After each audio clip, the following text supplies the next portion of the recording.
estudando o Livro dos Médiuns, um estudo sequencial da obra O Livro dos Médiuns de Allan Kardec. Essa é a nossa forma de transmitir esperança, conhecimento e alegria.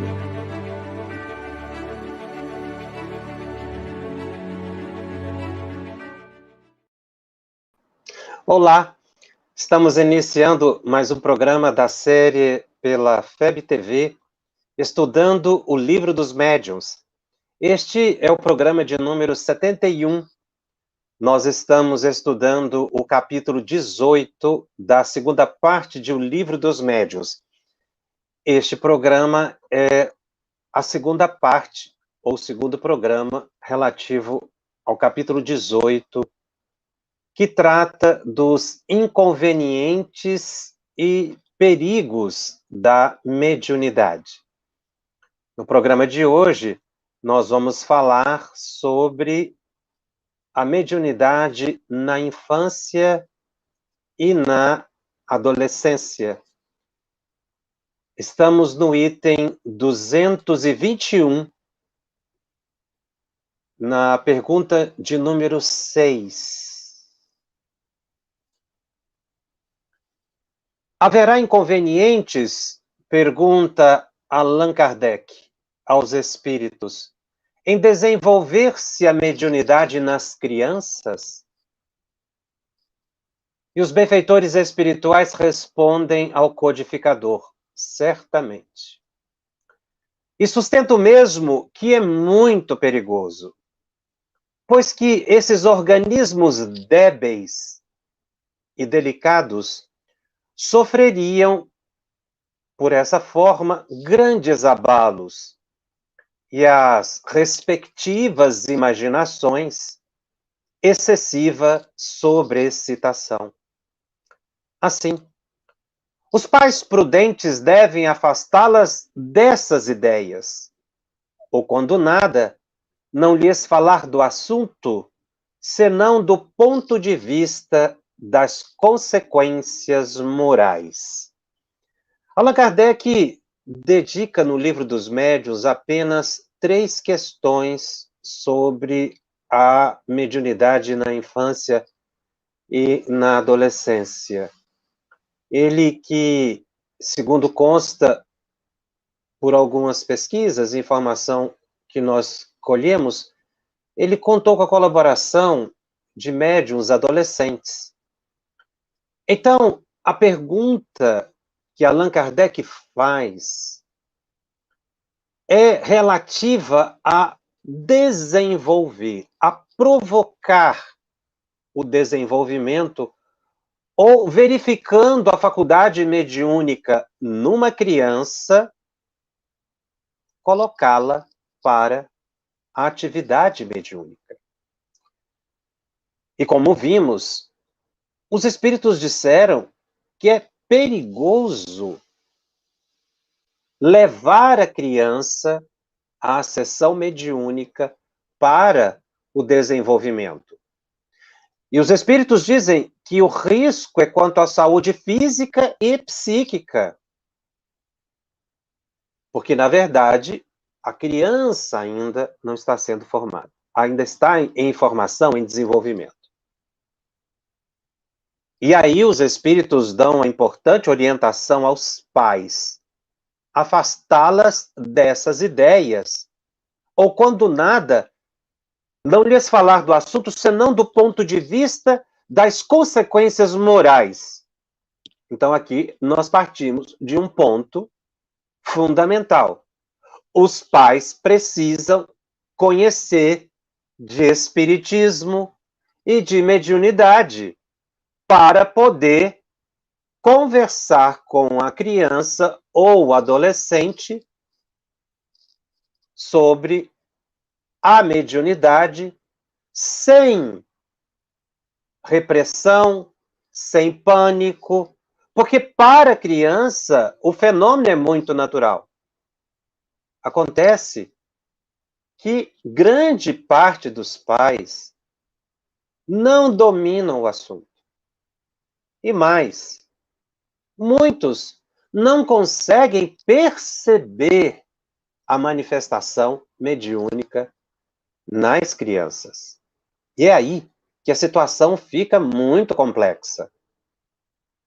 Porque surge um conflito. E, fazendo um parêntese, a fim de avançarmos o assunto numa linha de raciocínio comum, nós vamos utilizar a expressão criança, como é colocado na referência de legislação aqui no Brasil, o Estatuto da Criança e do Adolescente, e também os compêndios psicológicos, que mais ou menos vão fixar a criança, ou a expressão criança, para aquele que tenha até 12 anos de idade incompletos.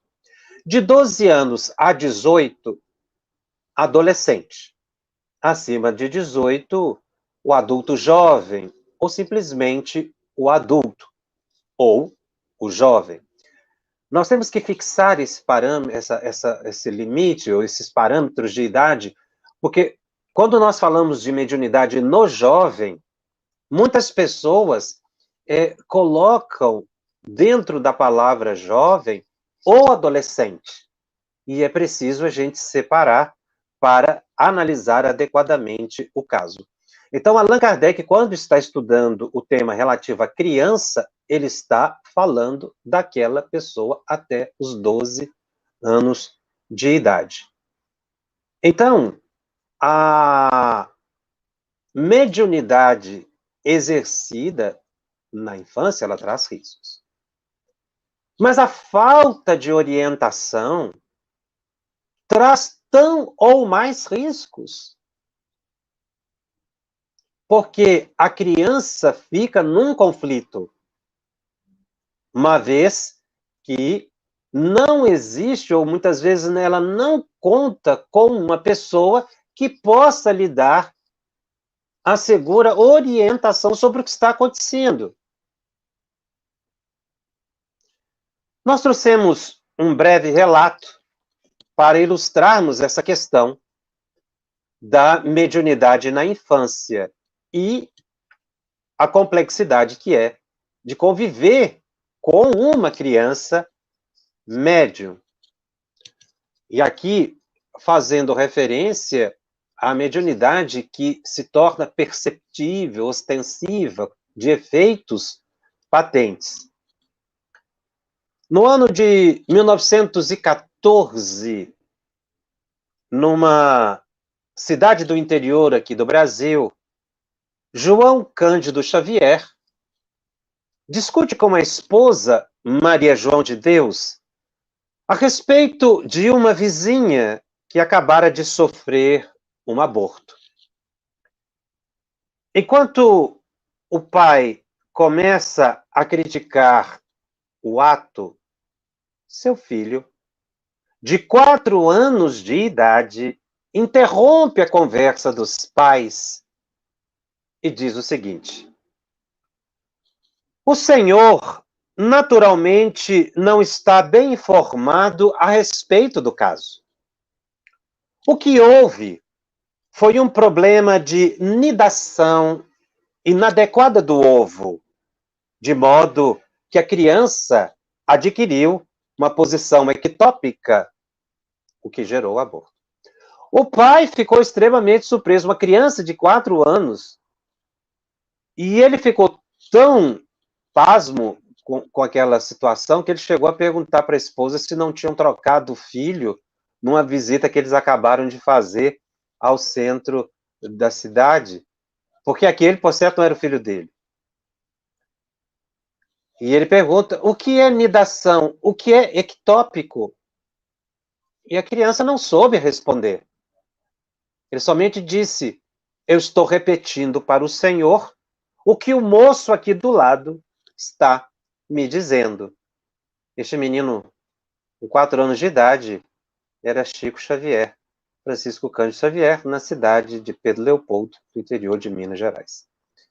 Segundo Chico, no livro A Terra e o Semeador, esse teria sido o seu primeiro contato mais direto com os espíritos. Ele apenas reproduziu o que ele estava ouvindo do espírito, que tentou explicar a questão do aborto que havia ocorrido na família ao lado. Mais tarde, Chico Xavier vai trazer mais comentários acerca da vivência que ele teve na condição de médium, numa família que, embora amorosa, sobretudo sua mãe e seu dedicado pai, não compreendiam, não conheciam o espiritismo, não compreendiam o fenômeno mediúnico, a família não era espírita. Eles não tinham nenhuma informação sobre o assunto. E a criança era muito pequena para tratar de temáticas tão complexas. Foi então que Chico Xavier, numa de suas entrevistas, relatou que a mãe dele, Maria João de Deus, desencarnada em 1915, aparecia para ele continuamente no quintal da casa em que ele morava. Ele diz que via frequentemente a mãe desencarnada e outros espíritos.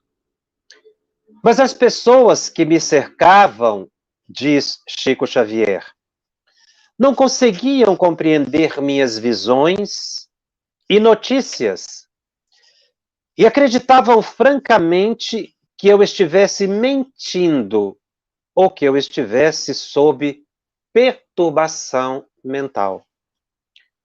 Cresci debaixo de muitos conflitos íntimos, porque de um lado estavam as pessoas grandes que me repreendiam ou castigavam, supondo que eu criava mentiras, e do outro lado estavam as entidades espirituais que perseveravam comigo sempre. Disso resultou muita dificuldade mental para mim, porque eu amava os espíritos que me apareciam, mas não queria vê-los, para não sofrer punições por parte das pessoas encarnadas com quem eu precisava viver. O que Chico Xavier coloca aqui é uma realidade que acaba cometendo inúmeras famílias.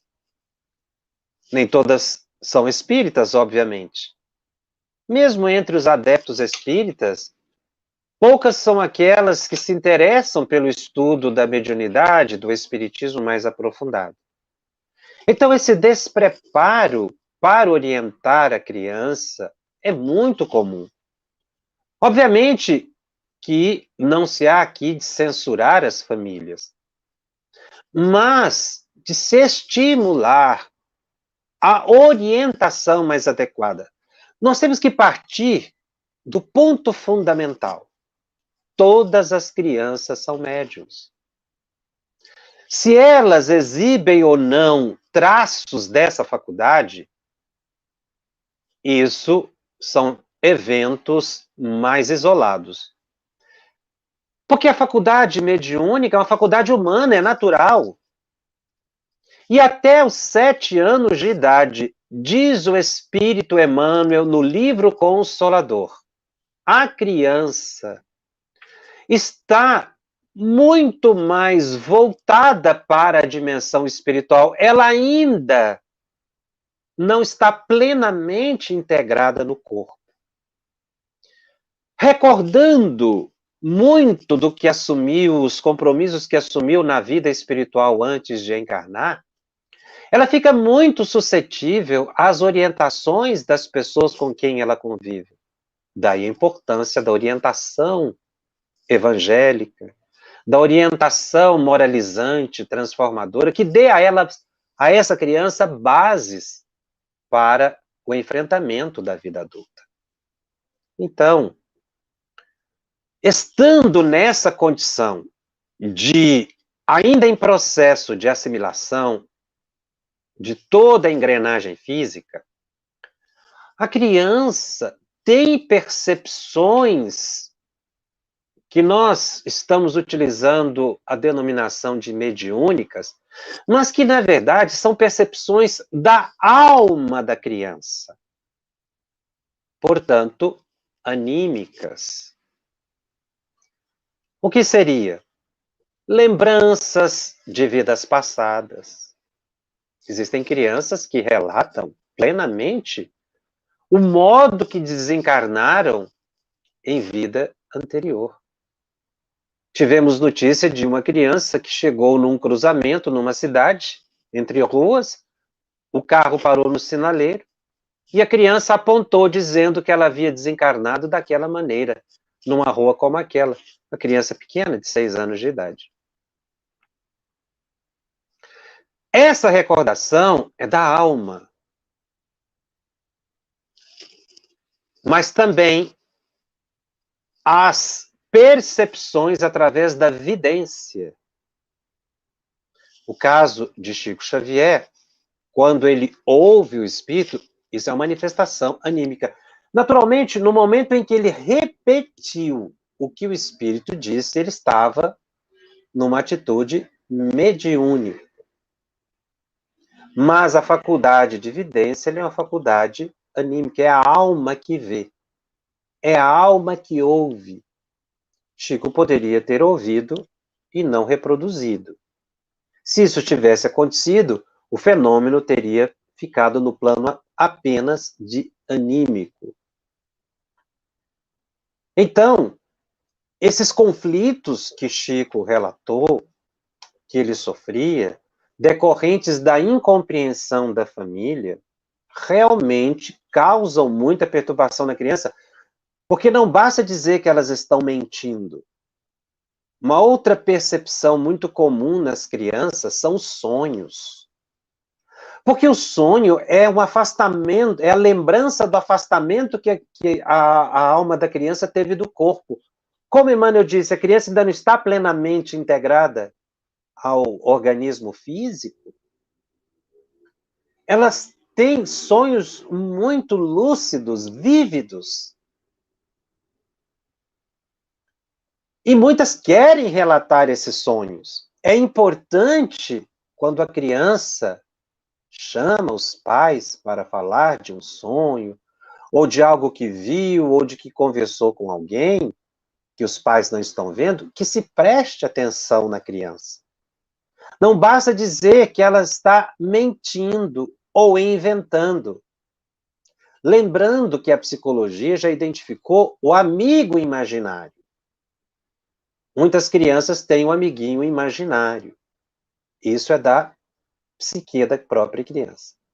Mas quando a criança está vendo um espírito, ele não é o amigo imaginário.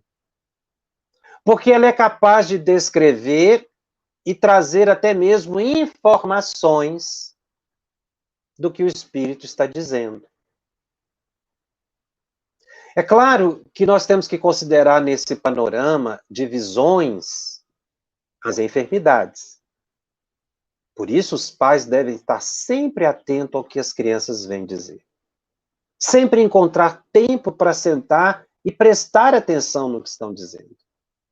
Essa atitude de ser indiferente, de não prestar atenção e, às vezes, até de repreender a criança quando ela vem participar de algo, é totalmente inadequada e cria conflitos interiores muito sérios, porque para ela não está mentindo. Mas existem quadros patológicos que a criança vê cenas horrendas, animais, aranhas, bichos. É muito importante, quando a criança está se debatendo com pesadelos muito grandes, ter um acompanhamento médico e psicológico para verificar se não há nenhum distúrbio nesse caso. Porque ao lado dessas percepções equilibradas, como a de Chico Xavier, existem outras percepções das crianças que são imensamente perturbadoras. Existem crianças que já reencarnam com processos obsessivos instalados devido a dramas que trazem de vidas passadas. E essas crianças relatam que veem cenas que são pavorosas, que causam medo. A criança deve ser ouvida quando ela diz que tem medo de alguma coisa. Não basta repreender, dizer que ela não deve ter medo. É preciso conversar com a criança, dialogar com ela, para que ela aprenda a enfrentar o medo, mas que ela explique a causa do medo e os seus responsáveis, seus cuidadores, tenham condições de auxiliá-la a entender o que é medo e não incutir mais medo. Porque realmente ela pode estar tendo percepções extrasensoriais. Ou ser fruto de uma patologia que não se conhece, física ou psíquica, que se manifesta desde a infância, ou simplesmente algo da sua própria vivência daquele momento relativo à sua psique, à sua emoção. Mas se a família não presta atenção, se os que estão convivendo com a criança não criam um ambiente favorável, a perturbação é muito grande. Quando nós dissemos ainda agora que todas as crianças são médiuns, é um fato nesse sentido genérico da expressão. A nossa educação vai ter grande avanço quando ela considerar o aspecto de espiritualidade da criança na sua formação. E há um fator fundamental: as crianças são primeiramente médium dos próprios pais. Elas reproduzem aquilo que os pais dizem. Somente mais tarde, na adolescência, é que as crianças vão começar a fazer certas indagações ou críticas, mas na infância, as crianças repetem os atos, os gestos, os comportamentos dos pais. Nem tanto do que os pais falam, embora elas reproduzam também. Mas, sobretudo, o que elas veem os responsáveis, aqueles com quem ela convive, fazem. E veja que não são somente os pais, são os cuidadores, são os parentes, com quem a criança convive. Todos os adultos em torno da criança são responsáveis pela formação da criança. Um gesto, um modo de agir, uma reação é capaz de incutir um comportamento na criança. Às vezes de uma visita, às vezes de algo que ela ouve que não ficou bem esclarecido. Os pais, os responsáveis, a família, aqueles que estão mais próximos no cuidado da criança, precisam ter tempo. Um tempo de qualidade na convivência com a criança. Castigo, repreensão, não resolve. Kardec avança na análise da questão das crianças, na pergunta número 7, quando ele foca exatamente a questão do medo. Kardec pergunta: no entanto, crianças que são médiums naturalmente, quer de efeitos físicos, quer de escrita, de visões, apresenta isso mesmo inconveniente? Aí os espíritos dizem que não. Porque a criança realmente, quando ela vê um espírito e conversa com o espírito, isso não lhe causa nenhuma perturbação. É a faculdade natural que surge. E Emmanuel vem esclarecer essa questão que Kardec coloca aqui de número 7, quando ele fala dos 7 anos de idade, que a criança não está plenamente integrada. É exatamente esse tema que Kardec trata na questão número 7, ou seja, a criança vivendo nas duas dimensões, como que naturalmente, ela não tem nenhum receio. Os espíritos continuam a resposta. Quando, numa criança, a faculdade se mostra espontânea, é que está na sua natureza e que a sua constituição se presta a isso. O mesmo não acontece quando é provocada ou sobreexcitada. Nota que a criança que tem visões, geralmente não se impressiona com estas, que lhe parecem coisa naturalíssima. a que dá muito pouca atenção e quase sempre esquece. Mais tarde, o fato lhe volta à memória e ela o explica facilmente se conhece o Espiritismo. Aqui o Espírito insiste nessa tese de que a família precisa conhecer o Espiritismo para que possa conduzir bem. Uma conduta muito importante quando se percebe crianças que são sonâmbulas, crianças que têm pesadelos, é ler o Evangelho no quarto da criança. Enquanto a criança está, às vezes, dormindo, a leitura do Evangelho no ambiente traz uma modificação dos fluidos do ambiente. Espíritos que estão ali vão ouvir. Não precisa ser feita a leitura em voz alta, porque os espíritos vão ouvir a leitura pelo pensamento, para, naturalmente, também não incomodar o sono da criança. A alma da criança também vai ouvir a leitura do Evangelho, porque o pensamento repercute no ambiente. Esse procedimento tem sido orientado, inclusive, por médicos espíritas para levar calma e equilíbrio à criança nessa visão que hoje a medicina está tendo de considerar não somente aspectos orgânicos ou psíquicos dos enfermos, mas também a dimensão espiritual na fé que a família tem. Isso é muito importante para que haja o desenvolvimento saudável da criança. Na questão número 8, Kardec pergunta: em que idade se pode ocupar sem inconvenientes de mediunidade? Ele faz uma pergunta genérica. E os espíritos dizem: não há uma idade precisa. Tudo dependendo inteiramente do desenvolvimento físico e ainda mais do desenvolvimento moral. Há crianças de 12 anos a quem tal coisa afetará menos do que algumas pessoas já feitas. Falo da mediunidade em geral, porque a de efeitos físicos é mais fatigante para o corpo. A da escrita tem outro inconveniente derivado da inexperiência da criança. Dado o caso de ela querer entregar-se a sós ao exercício da sua faculdade e fazer disso um brinquedo. Então, existem adultos que não estão preparados para a atividade mediúnica. Não é para o estudo da mediunidade, que esse todas as pessoas podem fazer. Mas nós estamos aqui falando da prática mediúnica. E é o que os espíritos disseram a Kardec.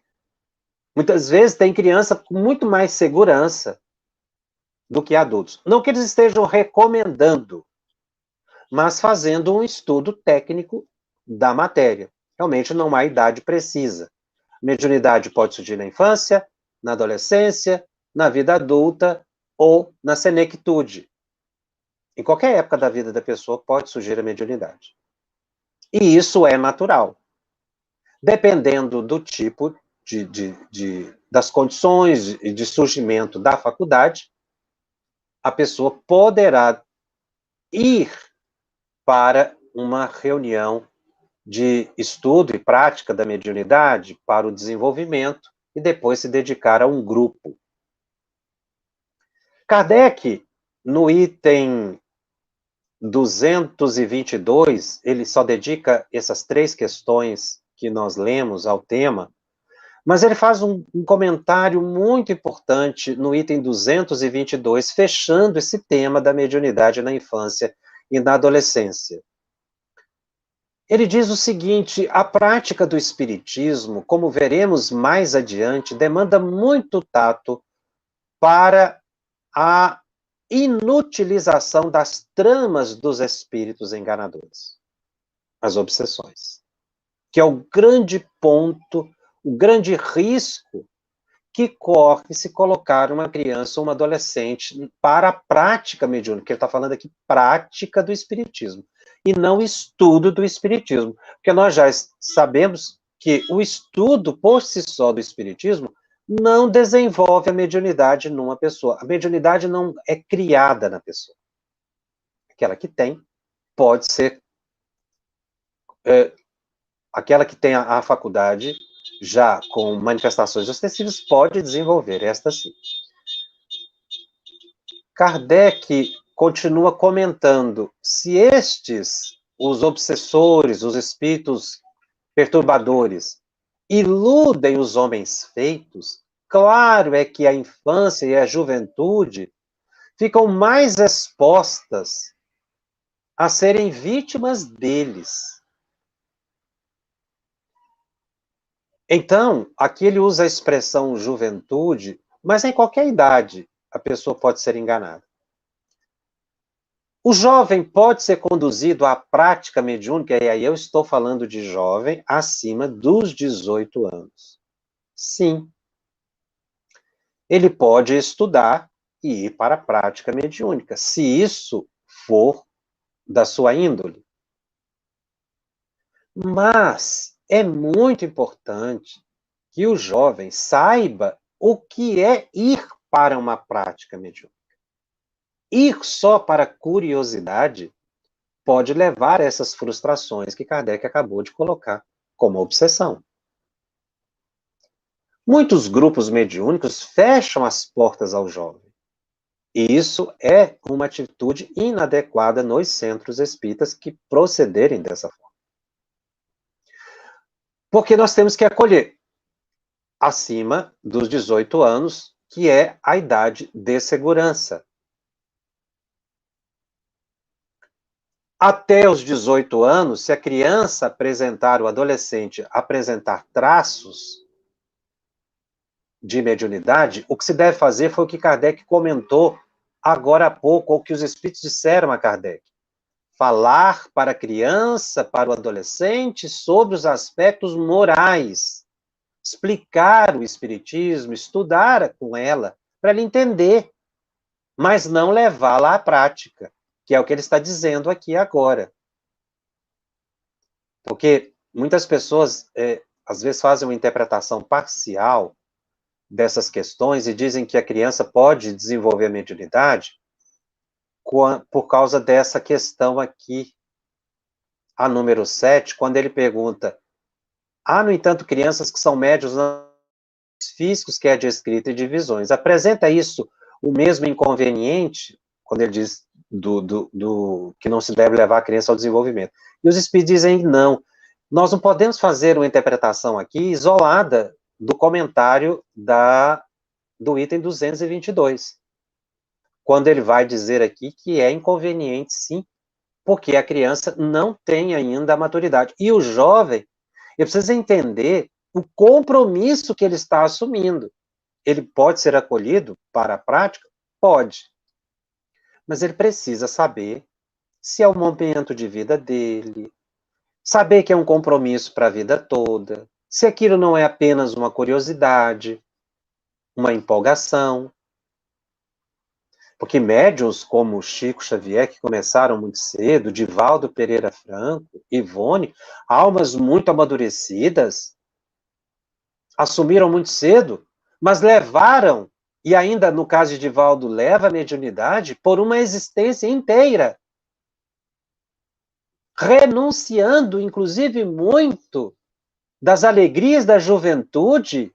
O próprio Divaldo diz isso, disse em muitas das suas palestras, abrindo mão de muitos prazeres e alegrias da juventude, que são naturais para todos os jovens, mas que tiveram de abraçar a renúncia em função do compromisso com a mediunidade, da mediunidade ostensiva que eram portadores. Então, o jovem, para assumir esse compromisso, ele tem que ter consciente em relação a estudo, a trabalho. Enquanto ele não tem isso, o momento apropriado de vida, ele precisa já ir buscando o macro desenvolvimento, que é a educação, a disciplina, a transformação moral e o estudo, que vão auxiliar muito na manutenção do equilíbrio psíquico, emocional, na convivência com os espíritos, atraindo bons espíritos, até que ele tenha condições na vida de assumir um compromisso mais contínuo e perseverante com a mediunidade. Então, a questão é de orientação do jovem, e não proibição. Mas, como dissemos, para o estudo, esse estudo da mediunidade deve ser ampliado. Veja que os próprios espíritos estão dizendo aqui, as famílias têm que entender de mediunidade para orientar as crianças. Nós podemos dizer que raras são as crianças que não exibem traços de percepção anímico-mediúnica. A maioria, se não praticamente todas, sempre em algum momento do desenvolvimento vão dizer que sentiram, que perceberam, o que viram algo. Às vezes isso passou desapercebido da família. Eu inverti aqui a colocação, mas é um fato que se observa. Praticamente todas as crianças dão alguma notícia de sonho, de algo que viu, de algo que percebeu, que a família não atentou. Então, Kardec diz exatamente isso no item 222, do compromisso da infância, do jovem, da criança, que ficam muito expostas às obsessões. Continua Kardec, sabe-se, além disso, que o recolhimento é a condição sem a qual não se pode lidar com os espíritos sérios. As evocações feitas estouvadamente e por gracejo constituem verdadeira profanação que facilita o acesso aos espíritos zombeteiros ou malfazejos. Ora, não se podendo esperar de uma criança a gravidade necessária a semelhante ato, muito de temer é que ela faça disso um brinquedo se ficar entregue a si mesmo, ainda nas condições mais favoráveis. É de desejar que uma criança dotada de faculdade mediúnica não a exercite. E aí ele coloca, se não sob vigilância de pessoas experientes. Esse exercite aqui é num sentido muito amplo, inclusive essa da criança tendo visões, é preciso de alguém com experiência. Ele aqui não está dizendo que a criança deve ir para a reunião mediúnica. Que lhe ensine, por exemplo, o respeito devido às almas que viveram no mundo. É exatamente o aspecto moral que ele coloca. Respeito aos espíritos. Para que não se brinque e isso leve a perturbações. Por aí se vê que a questão de idade está subordinada às circunstâncias, assim de temperamento como de caráter. Todavia, o que ressalta com clareza das respostas acima, continua comentando Kardec, é que não se deve forçar o desenvolvimento dessas faculdades nas crianças, quando não é espontânea, e que em todos os casos se deve proceder com grande circunspecção, não convindo nem excitá-las, nem animá-las nas pessoas débeis, nos jovens, que é exatamente levar para uma reunião mediúnica, que não seria o procedimento, mas orientá-la para que ela caminhe pela vida equilibradamente até que ela possa assumir um compromisso maior. Foi o que eu acabei de colocar, Chico, Divaldo, Ivone, para citar apenas esses três, mas se a gente vê, muitos médiuns sérios sempre tiveram que renunciar muito, é o que Kardec comenta aqui. Se a criança está preparada para ter essa vida de recolhimento. E Kardec ainda continua comentando, do seu exercício cumpre afastar por todos os meios possíveis as que apresentem sintomas, ainda que mínimos, de excentricidade nas ideias ou de enfraquecimento das faculdades mentais, porquanto nessas pessoas há predisposição evidente para a loucura que se pode manifestar por efeito de qualquer sobreexcitação.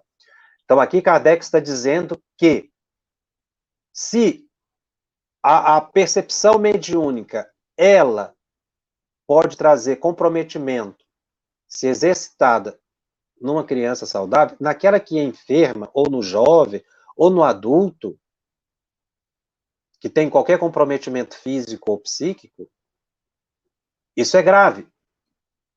E não deve ser estimulada. Ele utiliza aqui a palavra loucura, que era a expressão da época, mas aqui são os transtornos mentais.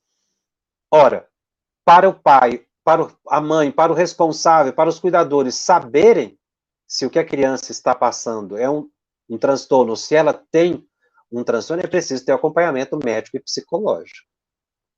Então, se está vendo que a criança está insistentemente repetindo no assunto, dizendo de percepções, e que aquilo está lhe causando perturbação, é muito importante buscar o apoio de profissionais especializados. Mas é também importante que se estude o espiritismo, para ajudar a fazer o diagnóstico, digamos assim, a diferenciação entre um estado patológico e um estado normal, que é o da mediunidade. Mas se não se busca a orientação médico-psicológica, a pessoa não vai ficar sabendo. Ou se a pessoa isolar a questão da mediunidade e colocar tudo como enfermidade, também é um extremo. Porque existem crianças, como eu mencionei, Chico Xavier, Divaldo também. Quem tiver oportunidade, assista o filme biográfico de Divaldo Pereira Franco. Divaldo Franco, o Mensageiro da Paz. É o Divaldo Mensageiro da Paz, que é o título do filme, e que ele mostra bem essa questão da mediunidade na infância.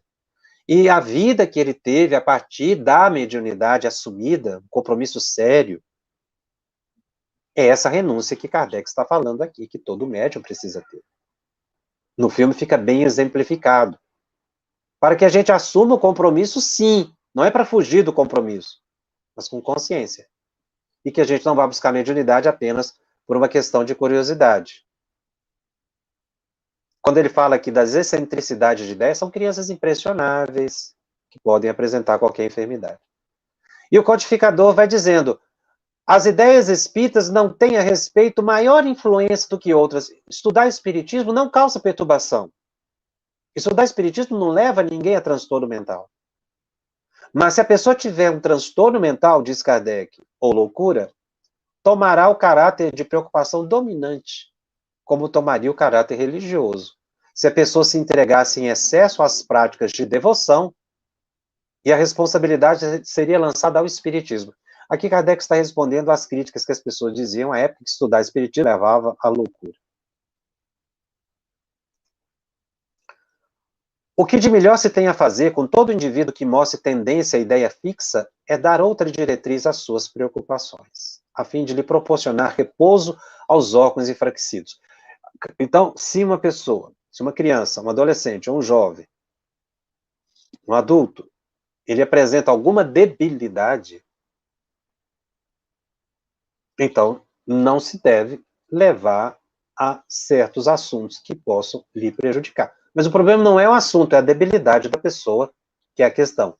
Então, estudar o Evangelho de Jesus, estudar a doutrina. Muitas pessoas que chegam com mediunidade ostensiva, já tive a oportunidade de comentar, programas anteriores, exibido quadros de perturbação nos centros espíritas, devem ser levadas ao estudo do Evangelho, não ao estudo propriamente da mediunidade. Porque a pessoa está sobreexcitada, está emocionada, e muitas vezes aí o estudo mais técnico, mais aprofundado, pode causar ainda maior aflição.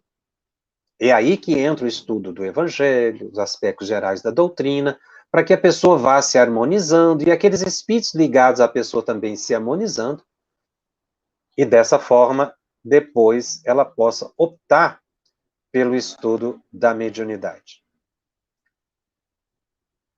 Então, a família deve estar sempre atenta ao que a criança diz. Aquela família que tem uma criança em casa precisa observar o comportamento da família para que a criança tenha um desenvolvimento saudável. Atenção, existem crianças que apresentam depressão por ausência da família que está presente, mas que não lhe presta atenção. São alguns aspectos. Eu trouxe um caso aqui também para análise, que eu achei muito interessante, um fato que nos foi narrado, de uma criança, e eu vou ler aqui como me foi narrado pelas anotações que nós tomamos. Uma garota saudável, alegre e bem integrada na família e com os amigos. Uma menina com menos de 12 anos de idade. A mais nova, de 3 irmãs, ambas se socializavam afetivamente. Na escola, o rendimento era satisfatório, com boa assimilação dos conteúdos ministrados e notas dentro da média esperada. Sempre foi uma criança muito sonolenta, dormia bem à noite, mas acordava tarde e costumava dormir após o almoço. Também tinha um bom relacionamento com as professoras, com as colegas. Esse panorama se mantém até o presente, foi quando nós tivemos a informação. E o fato que me chamou a atenção foi o seguinte: quando a criança estava com 10 anos de idade, os pais assistiam a um filme na televisão, na ampla sala da casa que residiam, logo no início da tarde. O filme era ambientado numa fazenda norte-americana, com árvores altas, casario rústico. Nesse lugar ocorriam diversas cenas de violência. A menina, a criança, dormia no seu quarto, distante da sala de televisão, de onde nada se poderia ver ou ouvir do filme. A certa altura, a criança se levantou, sonolenta, e assustada buscou a presença dos pais. O filme já havia terminado, estavam passando na tela apenas os créditos finais. Sentando entre o pai e a mãe, a criança relatou que tivera um sonho horrível.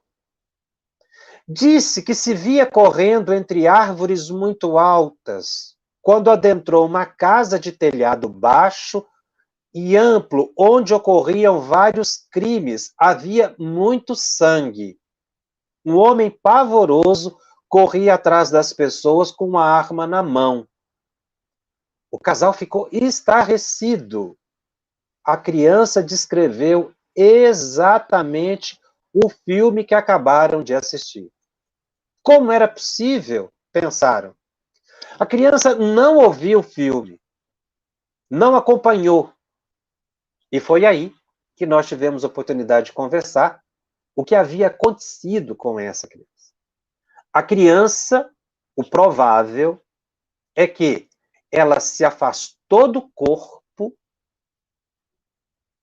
porque estava dormindo, foi até a sala e viu as imagens plasmadas no ambiente.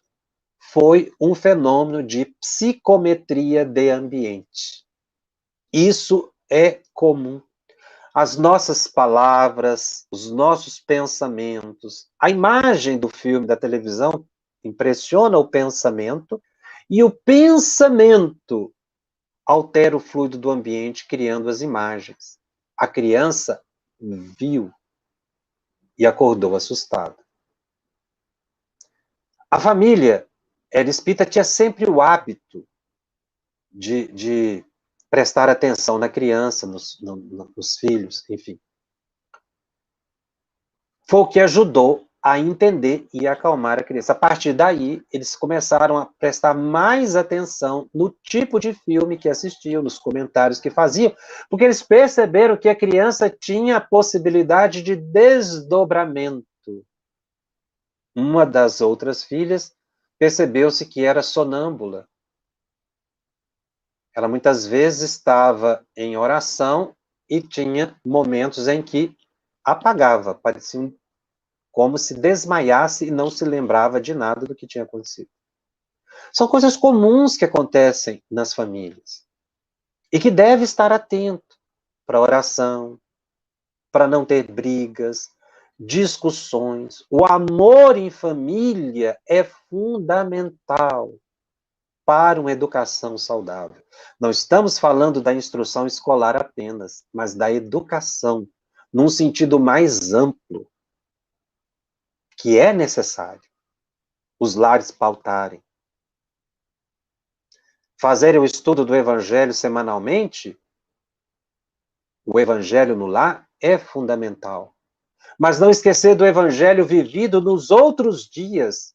E ensinar as crianças que se deve ler uma página evangélica, lembrar de Jesus todos os dias. A oração, o bom comportamento, o bom pensamento, a criança consegue entender desde cedo. E essa é a grande proteção que ela vai levar para a vida. O aprendizado do comportamento adequado. Então, veja, se a criança ela é capaz de se desdobrar e ver essa criança, do fato, ela se lembrou, mas muitas crianças passam pela mesma experiência, só que acordam e não lembram. Mas fica impregnado na mente da criança os fluidos do ambiente do lar, que podem ser saudáveis ou perturbadores para a criança e para o adolescente. Por isso que muitas vezes surgem conflitos terríveis. Daí nós mencionamos a importância da educação considerando a mediunidade. Então eu tenho que pautar uma educação considerando que o meu filho, a criança que eu sou responsável, minha filha, é uma criança dotada de grande sensibilidade, todas são. E essa sensibilidade tem participação da faculdade mediúnica. Então, eu não preciso perguntar se eu tenho uma criança em casa médium ou não. Eu tenho que considerar todas médiums. E sempre estar dando a orientação, para evitar chegar na fase da obsessão. Porque muitos vão buscar ajuda para os menores, jovens, adolescentes ou crianças, quando já está na fase da obsessão. Porque não tiveram comportamento adequado. Muitas crianças apresentam problemas obsessivos decorrente do comportamento da família e não propriamente dela. Porque como a engrenagem mais frágil de todo o sistema, é nela que vai repercutir toda a dimensão perturbadora da família. Atenção com as festividades, com os excessos de bebidas, de tóxicos, de assuntos que muitas vezes são gravemente perturbadores, fatores de indução na mente infanto-juvenil, críticas, palavras de baixo calão, tudo isso vai afetando a criança e vulnera a faculdade mediúnica. E a criança se predispõe a um processo obsessivo. O lar fica transtornado, porque ninguém ora, muitas vezes. É preciso a gente lembrar da oração. Os fluidos do ambiente são impressionáveis. Agora, se o meu lar, hoje, ele está perturbado e eu começo a orar, os fluidos mudam imediatamente. Assim, o fluido pode se tornar bom ou mal de acordo com o foco das nossas atenções. E é isso que impregna a mente infantil. Porque nós temos que lembrar que a criança está vivendo em duas dimensões ao mesmo tempo. O próprio adolescente, porque o ambiente do lar causa uma impressão positiva ou negativa. Claro que existem crianças, adolescentes, que às vezes estão acima do padrão da família e sofrem, às vezes, por um tempo, mas acabam superando um ambiente nocivo e enfrentando a vida já com maior maturidade.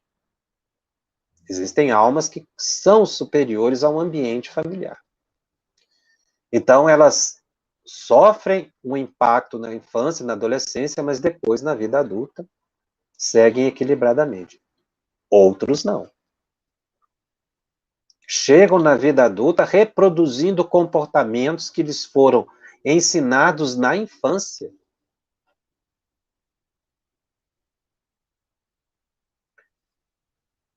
Nós já tivemos a oportunidade de ver, muito antes do Estatuto da Criança e do Adolescente, aqui é uma legislação brasileira, que penaliza comportamentos inadequados da criança, mas na época, no passado, antes, em que havia, assim, uma certa convivência, digamos assim, perturbadora com a criança, pais molhando a chupeta, o bico, né, como se diz, da criança na bebida, no copo de cerveja, e colocando na boca da criança, e achando graça da criança sugar a bebida alcoólica. Isso atualmente é crime, né, fazer. Assim como a surra, a violência de palavras, as palmadas, né? Existem outras formas de educação que o lar precisa descobrir. Porque esses comportamentos da bebida alcoólica, e há um comportamento muito interessante, comum, que a gente vê, é quando os adultos estão bebendo, por exemplo, bebida alcoólica, e a criança ou adolescente vão pedir, e eles dizem, não, você não pode. Na verdade, o que se está dizendo é, você não pode agora, quando você ficar adulto, você pode. E muitas vezes são almas frágeis de vida passada, que tiveram problemas sérios com os tóxicos, e que, encontrando novamente o ambiente, podem seguir grave perturbação. Daí a importância de se evitar, porque nós não sabemos que alma que nós recebemos dentro de casa está convivendo conosco. Nós temos que pautar um padrão de orientação com segurança, considerando a reencarnação, que tipo de vivência se teve em vida passada que nós desconhecemos, para que evite reproduzir comportamentos negativos, mas também a mediunidade, a sensibilidade infantil, que a gente sempre diz que é intensa, e realmente está adicionada por percepções conscientes ou inconscientes, a maioria inconsciente da própria mediunidade. Consciente nesse sentido, de assimilar fluidos, de ver, de ouvir, né, espíritos, e que muitas vezes elas não dão importância e não comentam, que é o que Kardec disse aqui nos itens anteriores. Elas não comentam, porque para elas vêm, daí a pouco esquecem, porque foi um fenômeno natural. Elas não têm medo. Mas se a criança sempre tem sabe com quem pode conversar, ela sempre chega e diz, olha, eu vi, eu ouvi. E muitas são capazes de descrever. Agora, sempre se evitar, estimular a ficar insistindo, perguntando, pedindo orientação para a criança. Eu já vi isso acontecer, o adolescente, sabendo que é médium. Isso é algo que se faz, que é o que Kardec diz aqui, que não se deve, porque leva, sim, ao jovem adolescente a grande perturbação. A mediunidade na infância, na adolescência, realmente é instigante, tem muitos casos e muitos assuntos muito interessantes. Nós ainda traremos outros, nosso programa avança. Nós estamos terminando o capítulo 18 hoje. Semana que vem, o capítulo 19 de O Livro dos Médiuns, que eu já convido você a estudar conosco. A Lorena Maria me pergunta, me cumprimenta, boa noite. A criança pode ser vítima de obsessão e agir com maldade? A obsessão é uma indução, e ela pode agir sem saber que está agindo maldosamente. Nós vamos ter vários programas para estudar obsessão. Obsessão vai ser um tema que nós vamos estudar calmamente, que é um tema muito importante dentro do capítulo da mediunidade. E aí nós vamos ver que a obsessão na infância pode sim alterar o comportamento da criança, e do adulto também. Existem graus de obsessão que fazem com que o obsidiado fique totalmente no domínio do obsessor. A Roseli Ubaldo pergunta, a criança deve ser incentivada por um adulto para desenvolver a mediunidade, caso ela tenha interesse, seja qual for, se for com a melhor idade, 18 anos. A criança não deve ser incentivada por um adulto a desenvolver a mediunidade, mesmo que ela se interesse. Não por causa da sua potencialidade em si, mas dos compromissos que envolvem assumir a tarefa mediúnica. Porque às vezes a criança até, vamos supor, naquela ideia que os espíritos disseram a Kardec, pode, às vezes ela tem estrutura física, às vezes tem maturidade, mas ela ainda está em desenvolvimento psicológico, a vida ainda está tomando as decisões de estudo, de trabalho, ela não tem a maturidade suficiente para assumir um compromisso da envergadura de uma mediunidade, de uma tarefa. Por isso que eu falei para assistir o filme da vida do Divaldo, do Chico Xavier, para você ter noção do compromisso. Eu coloco essa criança para desenvolver, ela quer, eu coloco, e a vida depois, ela ainda não tem condições de decidir. Então isso pode causar, porque você coloca a pessoa para desenvolver a mediunidade. Depois tem como tirar? Não. Aí é que vem a obsessão. Porque você provoca o desenvolvimento, ou você estimula o desenvolvimento, né? Porque provocar no sentido de você criar espaço para o desenvolvimento, e aí aquilo avança, e a criança, a pessoa quer mudar, trabalhar em outro lugar, quer continuar os estudos, não tem tempo. E aí, como é que fica? Daí a responsabilidade de se incentivar mesmo se a criança... Então, é o que os espíritos disseram. Nós temos que desviar a atenção dela e explicar que, se ela tiver o compromisso, vai chegar. Alvina Borges diz, Jacobson, todos os espíritos leem pensamentos ou depende do grau de elevação? Eu sempre ouvi que para ler a voz... Eu sempre ouvi falar que para ler em voz alta, para que todos possam ouvir. Isso é muito interessante. Eu postei no grupo do Telegram uma palestra que fiz, intitulada Mediunidade Nossa no Cotidiano. Eu postei essa semana. Eu postei duas, uma sobre transe mediúnico, uma palestra mais densa, técnica, que eu fiz para a Federação Espírita do Mato Grosso, e postei no grupo Telegram também uma que eu falo sobre a questão do pensamento. É um estudo só sobre o pensamento. Os espíritos, eles não são capazes de entrar no nosso pensamento, mas eles assistem o nosso pensamento. Porque, na verdade, tudo aquilo que você lê do Evangelho, aquilo toma forma. Aquilo cria uma imagem. Os espíritos, na verdade, veem essas imagens. Porque eles também não ouvem a nossa voz, porque eles não têm sentido auditivo. Isso perdeu com a morte. Então, como é que o espírito ouve? Os espíritos dizem a linguagem universal do pensamento. Então, como é que ele percebe? Se ele é um espírito inferior, ele consegue penetrar no meu pensamento? Não.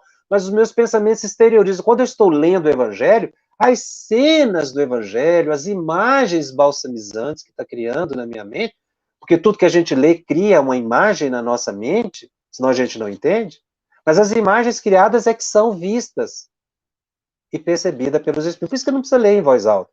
O espírito não tem audição. Por isso que eu estou sugerindo, é um tema vasto, eu estou sugerindo quem tiver oportunidade, que assista. Eu fiz um comentário longo sobre exatamente esse assunto, da captação de pensamento pelo desencarnado. Está postado no grupo do Telegram.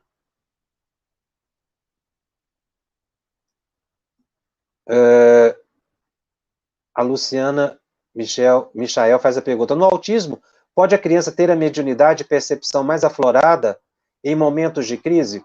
Todas as crianças têm mediunidade. Autista ou não autista, dos diversos graus, sempre tem todos nós temos a mediunidade. A pessoa é autista e é médium.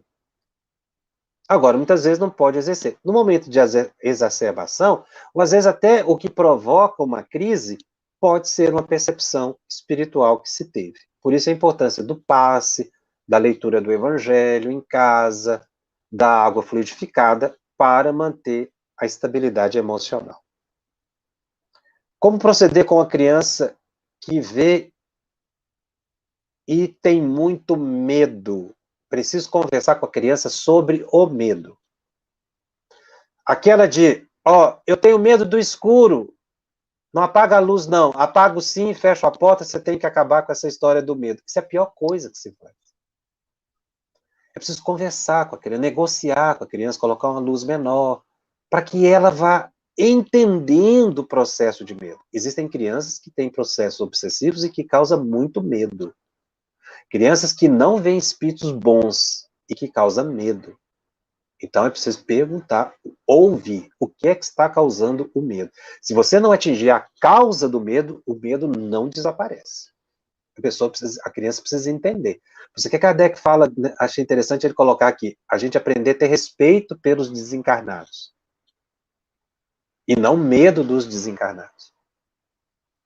Bom, nós vamos ficando por aqui, o assunto é vasto, mas nós vamos continuar estudando mediunidade. Ainda tem muita coisa, obsessão é um tema que ainda não chegou e que nós vamos ter assuntos muito interessantes, estudos muito complexos sobre esse tema. Vamos ficando por aqui. O nosso estudo está disponível também em podcast no canal da FEB, no Spotify e nas demais plataformas de áudio streaming. Os nossos encontros semanais ficarão gravados e disponíveis gratuitamente. Divulgue e compartilhe com aqueles que não puderam assistir ao vivo. E se você tem dúvidas acerca da mediunidade, ou gostaria de ficar atento à programação do nosso estudo, acesse o nosso Telegram, que é @febtv_mediums. E se você deseja encontrar todo o conteúdo estudado até hoje nos nossos programas, acesse febtv.com.br/mediums. Você vai encontrar todos os programas e também as respostas já postadas no Telegram. E lembrando que a FEB TV agora disponibiliza 3 momentos de estudo das obras básicas. Na segunda-feira, estudando o Livro dos Espíritos, às 20 horas, hora de Brasília. Terça-feira, conosco, estudando o Livro dos Médiuns, 20 horas, hora de Brasília. E na quinta-feira, para quem vai assistir ao vivo, às 21h30, estudando o Evangelho segundo o Espiritismo. E, finalmente, eu convido você a ser padrinho ou madrinha da FEB TV. Colabore. Colabore para que a FEB TV possa continuar prestando esse serviço de esclarecimento voltado para a benevolência, a fraternidade, para que a caridade prevaleça sempre, através do conhecimento e do bem. Fico por aqui, te aguardo na semana que vem. Até lá. Estudando o Livro dos Médiuns, um estudo sequencial da obra O Livro dos Médiuns de Allan Kardec.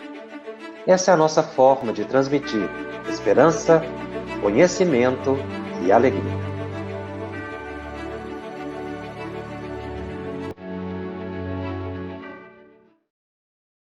Nós queremos te agradecer do fundo do coração e aproveitar esse momento para pedir que você se junte ao projeto, continue sendo um colaborador, continue fazendo as suas doações para que o trabalho prossiga, levando esclarecimento, levando consolação a milhares de corações espalhados pelo Brasil e pelo mundo.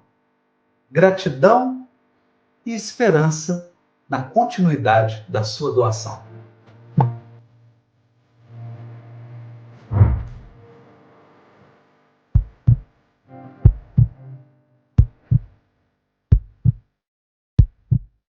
Iniciamos hoje a campanha Conheça a Federação Espírita Brasileira, que busca mostrar quem ela é.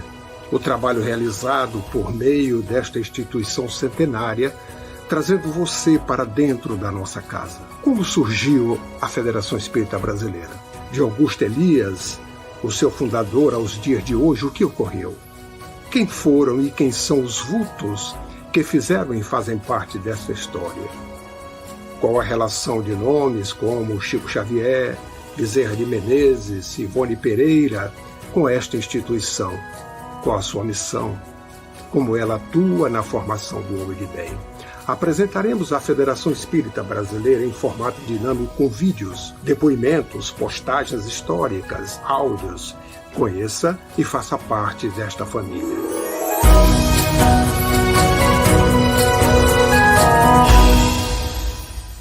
A Federação Espírita Brasileira lança o portal FEB Podcast, com conteúdos em áudio que objetivam esclarecer e consolar corações para uma postura de vida com fé, harmonia e esperança. Diretamente dos estúdios da Federação Espírita Brasileira, está começando o podcast Espiritismo em Pauta. Você está ouvindo o podcast Estudando o Livro dos Espíritos. Olá, eu sou o Thiago Toledo e você está ouvindo o podcast do Cidadão do Universo. Você está ouvindo o podcast do Entre Dois Mundos. Você está ouvindo o podcast do Gostinho de Leitura. Estudando o Livro dos Médiuns. Olá, eu sou a Marina Miranda e você está ouvindo o podcast Minha Nada Mole Encarnação. Essa é a nossa forma de transmitir esperança, conhecimento e alegria.